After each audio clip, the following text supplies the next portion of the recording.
Merci de nous suivre sur la télévision Tamashek, la culture au cœur de l'Afrique. Mesdames et messieurs, bonsoir et bienvenue au sommaire de ce journal Santé. Le Sénégal, à l'instar des autres pays d'Afrique subsaharienne, connaît des taux de mortalité néonatale et infantile. C'est dans ce contexte qu'un congrès sur 3 jours a été organisé au Sénégal.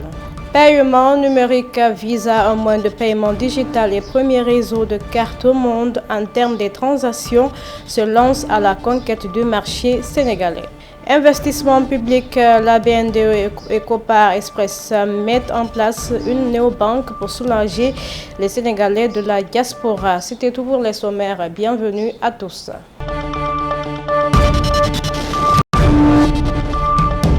Le Sénégal a abrité le premier congrès de la SOSEPED en Afrique subsaharienne, organisé par l'Association des pédiatres de langue française, va se tenir sur 3 jours, le 24 au 26 octobre. À cette occasion, la société sénégalaise en tant que société scientifique entend jouer pleinement son rôle en appui au ministère de la Santé, selon Ndeye Ramatoulaye, président de la SOSEPED pour cette édition. Ce congrès sera couplé au congrès de l'Association des pédiatres de langue française. Et le congrès de la SOSEPED, 2 congrès d'ailleurs par an. Mais cette année, nous avons eu l'honneur d'abriter le premier congrès en Afrique subsaharienne, conjoint de la Société sénégalaise de pédiatrie et de l'Association des pédiatres de langue française. Donc pour nous, c'est un grand rendez-vous. Donc on peut dire le rendez-vous du donner et du recevoir, puisque nous recevons toutes les sociétés savantes d'Afrique subsaharienne, mais également du Maghreb, et également les sociétés savantes d'Europe. Voilà, donc juste pour dire que c'est un congrès conjoint, c'est le 10e congrès de la SOSEPED, donc conjoint qui est avec le congrès de l'Association des pédiatres de langue française, cette association qui regroupe des pédiatres, des sociétés savantes d'Afrique noire, d'Afrique subsaharienne, du Maghreb, mais également des sociétés savantes d'Europe. Donc c'est pour nous un grand honneur d'abriter pour la première fois en Afrique subsaharienne ce congrès conjoint. On abordera tous les thèmes de la pédiatrie générale, je dirais, et plus spécifiquement, on parlera de la néonatologie, de la pathologie infectieuse, mais également de la gastro-entérologie, nutrition et des pathologies hématologiques. Pour dire que les thèmes qui seront abordés au cours de ce congrès toucheront à toutes les spécialités de la pédiatrie. Mais le plus important, ce sera de vraiment renforcer le partenariat que nous avons avec ces sociétés savantes et surtout de réfléchir ensemble à des pistes qui nous permettront de mettre en place un système de santé qui est pérenne, bien sûr, mais surtout des solutions adaptées à notre pratique quotidienne et à nos réalités socioculturelles. Oui, bien sûr, au Sénégal et partout en Afrique subsaharienne, parce que comme vous le savez, la mortalité néonatale infanto-juvénile reste encore élevée dans nos pays, dans les pays d'Afrique subsaharienne, également dans les pays du Maghreb. Et il est important pour nous donc de discuter, comme je l'ai dit tout à l'heure, et voir comment est-ce qu'on peut mettre nos forces ensemble pour pouvoir proposer des solutions à nos populations et surtout à cette population pédiatrique qui nous est très chère. Les premières solutions, c'est d'abord de renforcer nos réseaux, les réseaux à travers lesquels les formations sont organisées, mais que ce soit les formations théoriques, mais également les formations pratiques, puisqu'il nous est possible, dans le cadre de ce partenariat, de faire des échanges entre nos universités, entre nos structures hospitalières, pour toujours aller dans le sens de renforcer les compétences des pédiatres. Aussi bien les pédiatres. Santé toujours dans ce journal, la campagne annuelle mondiale de communication destinée à sensibiliser les femmes au dépistage du cancer du sein et à récolter des fonds pour venir en aide aux affectés tire sa fin. En effet, Dr Fatima a adressé un message de soutien et de solidarité envers les femmes pour qu'elles ne cessent de collecter les moyens de dépistage et de traitement de cette maladie. Par ailleurs, la présidente de la LISCA a donné quelques chiffres sur la situation de la maladie au Sénégal. Oui, c'est un excellent geste parce que la LISCA n'a pas de moyens. Nous comptons sur les donations.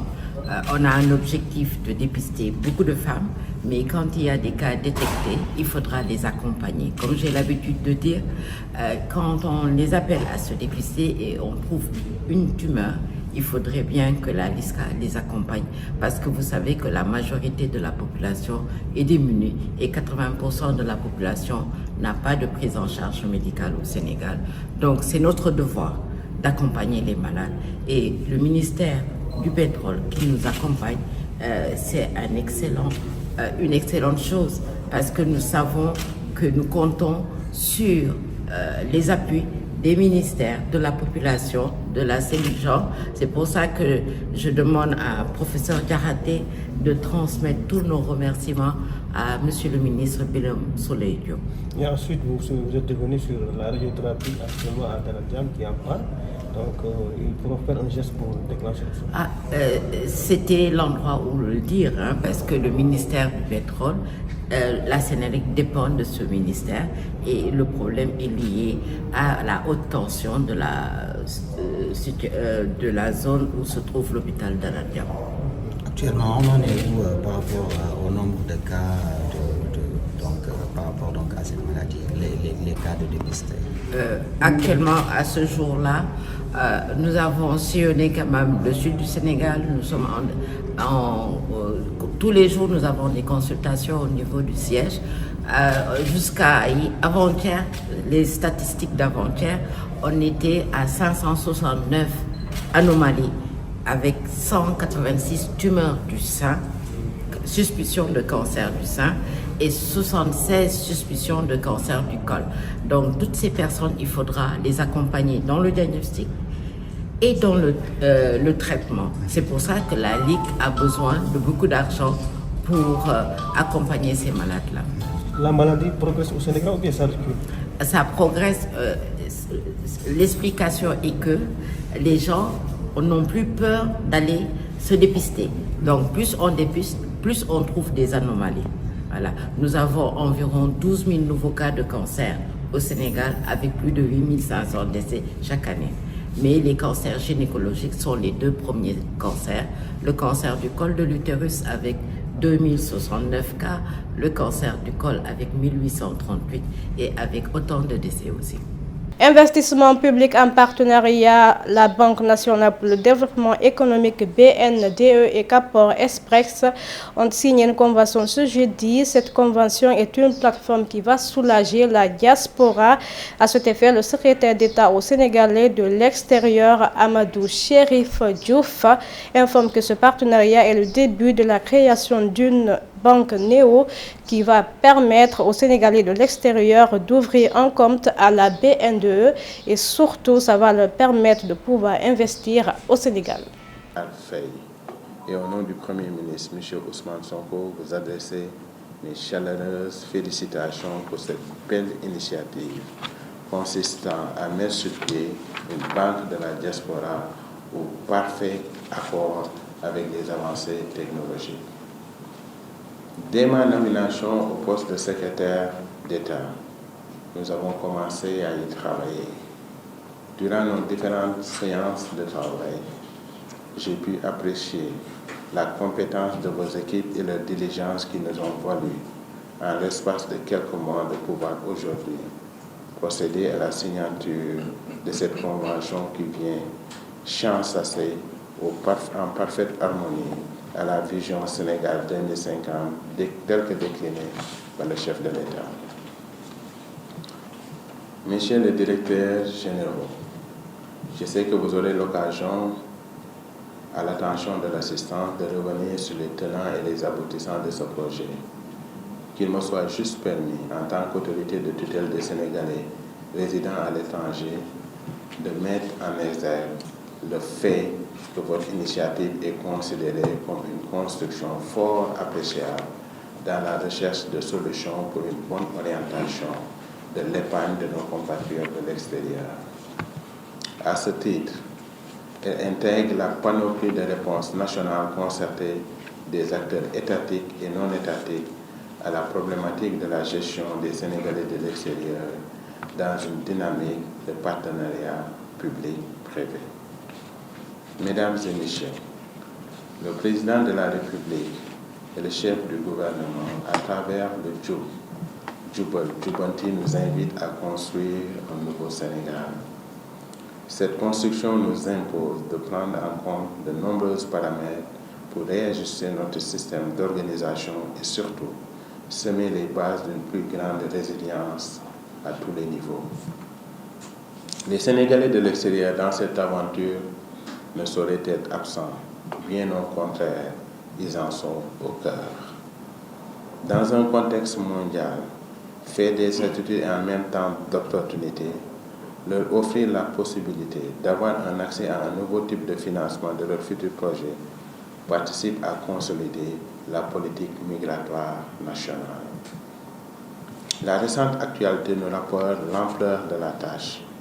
Les vagues de compatriotes à l'assaut de l'océan vers une hypothétique Eldorado nous ont davantage fait comprendre que le point de départ d'un projet migratoire ne se trouve pas au bord des berges ou des rivages de plage, mais dans la conscience de notre jeunesse.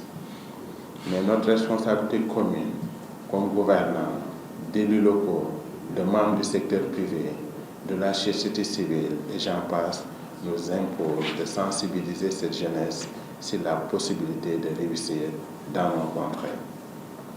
Mesdames et messieurs, notre responsabilité collective pour un sujet aussi délicat et stratégique qu'est la migration impose au gouvernement, donc au secteur privé, de poser un diagnostic sans complaisance sur les causes du phénomène et d'associer le secteur privé dans la recherche et la mise en œuvre de solutions.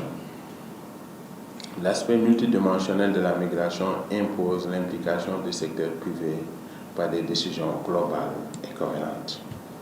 Ainsi, des ressources de financement diversifiées comme celles proposées par l'Alliance BNDE-COPAD Express arrivent à point nommé et entrent en droite ligne de notre orientation dans la gouvernance de la migration. Cette orientation est d'autant plus pertinente que le chef de l'État, lors du Conseil des ministres du 9 octobre dernier, en abordant la question de la nouvelle politique de gestion et d'accompagnement des Sénégalais de l'extérieur, a indiqué que leur situation quotidienne doit rester une préoccupation majeure du gouvernement à travers notamment une mobilisation plus soutenue de nos missions diplomatiques et consulaires. C'est pourquoi ce nouveau véhicule financier pour notre diaspora, une fois lancé, fera l'objet d'une appropriation par nos chefs de mission diplomatiques et consulaires qui en assureront la vulgarisation auprès de nos compatriotes expatriés. Vous l'aurez donc compris, notre soutien à ce projet reflète une nouvelle approche basée sur la concertation et le partage avec les différents acteurs ayant ciblé les Sénégalais de l'extérieur. Le but étant de leur offrir des mécanismes et dispositifs adaptés avec pour objectif principal de concevoir leur activité dans une perspective favorable à leur contribution au développement économique, social et culturel de leur pays. Les institutions de financement sont également invitées dans cette nouvelle approche à assouplir leurs conditions de financement, de faire bénéficier à la majeure partie des jeunes de ressources à même de leur faciliter la création d'entreprises, notamment dans les domaines porteurs et innovants. C'est le message que je voulais lancer. Je vous remercie une fois de plus. Le programme Visa rencontre les banques et les fintechs a été lancé ce jeudi à Dakar. Il s'agit de réunir l'ensemble de la communauté de l'écosystème de paiement digital du marché qui a évolué depuis quelques années avec des nouveaux acteurs tels que les fintechs et les opérateurs de télécom qui comptent dans l'industrie du paiement. Plusieurs années de présence sur le marché sénégalais. De réunir l'ensemble de la communauté de l'écosystème de paiement digital du marché qui a beaucoup évolué depuis quelques années, à savoir que Visa a travaillé pendant des décennies avec les banques, mais de nouveaux acteurs tels que les fintech, les opérateurs télécoms, sont des acteurs qui comptent maintenant dans l'industrie du paiement. Donc il était important pour nous d'organiser une rencontre de ce genre où nous venons partager notre agenda d'accélération de paiement digital au Sénégal, mais également de pouvoir contribuer à renforcer les liens entre ces différents opérateurs. Mais en plus de ça, il est important pour nous de veiller à ce que notre régulateur, donc la BCAO, soit présent afin de montrer toutes les évolutions technologiques que nous sommes en train de déployer sur la région Afrique de l'Ouest, notamment UEMOA, et rassurer l'ensemble des différents acteurs sur la pertinence de ces solutions-là pour le marché sénégalais. Aujourd'hui, plus de 90% des dépenses de consommation des ménages s'effectuent encore en monnaie fiduciaire, donc le cash. Et à partir du moment où 90% sont dans le digital, 10% sont dans le 90% sont dans le paiement fiduciaire, et 10% sont dans le paiement digital, donc Visa fait partie de ces 10%. On a constaté qu'une accélération de 1% du paiement digital dans une économie émergente impacte positivement son PIB de 3%. Et pour nous, c'est un indicateur important, dans le sens où le Sénégal, à l'instar des autres nations du monde, doit s'inscrire dans cette dynamique de digitalisation des paiements, ce qui apporte beaucoup plus de transparence, beaucoup plus de fluidité, mais également permet à des commerçants, par exemple, qui acceptent le paiement digital, de pouvoir voir leur chiffre d'affaires croître de 17%. Un autre impact positif du paiement digital est pour... En Guinée, à l'instar des autres pays du monde, la Guinée célèbre la Semaine internationale instituée par l'UNESCO. Elle a été lancée ce jeudi par le ministre de l'Information et de la Communication du 24 octobre au 31 octobre. Les présidents des associations de presse, le syndicat de la presse, entre autres, se réunissent pour discuter de cette problématique centrale. Monsieur le secrétaire général de l'information et de la communication, Madame la chef de cabinet, Messieurs les conseillers, Mesdames et Messieurs les directeurs nationaux et généraux, Messieurs les présidents des organisations de la société civile, Messieurs les présidents d'organisations et associations professionnelles des médias, Mesdames et Messieurs les journalistes, distingués invités, je tiens tout d'abord à vous souhaiter la bienvenue au ministère de l'Information et de la Communication. Merci pour votre mobilisation à cette journée d'échange dédiée à la Semaine mondiale d'éducation aux médias et à l'information. Le directeur national par intérim de la Direction nationale de la communication vient donc de planter le décor de l'édition 2024 qui a pour thème les nouvelles frontières numériques de l'information, l'éducation aux médias et à l'information pour l'information d'intérêt public. Mesdames et Messieurs, l'éducation aux médias et à l'information permet à chacun de comprendre, d'analyser, d'utiliser les informations de manière responsable dans un monde de plus en plus interconnecté. Cette semaine mondiale, instituée par l'UNESCO, nous invite à réfléchir et à agir pour que nos citoyens soient mieux armés pour faire face aux défis du numérique. Il est de notre devoir de leur fournir les outils nécessaires pour distinguer les informations fiables des fausses nouvelles, fake news. Pour ma part, je m'engage fermement au nom du chef de l'État, le général de corps d'armée Mamadi Doumbouya, à soutenir toutes les initiatives visant à renforcer l'éducation aux médias et à l'information dans notre pays. Mesdames et Messieurs, certainement vous le savez, depuis ma nomination, nous avons posé beaucoup d'actes pour améliorer l'accès des populations à l'information. Les radios rurales de Guinée ont été équipées d'émetteurs et de consoles de dernière génération. La radio nationale et la télévision ont été relancées à Labé, Kankan, Sigiri, Kouroussa et dans plusieurs localités du pays. Aujourd'hui, toutes les radios rurales sont fonctionnelles. Le site de Kakoulima est en train d'être réhabilité. Déjà, elle diffuse les programmes Au Mali, les forces armées maliennes ont mené une offensive dans la région de Kidal permettant de neutraliser un groupe terroriste et de saisir plusieurs munitions, armes de guerre et véhicules. L'information a été diffusée sur la chaîne nationale à travers un communiqué indiquant que les militaires basés dans la 8e région ont mené une opération les 19, 20 et 21 octobre dans le triangle Kidal.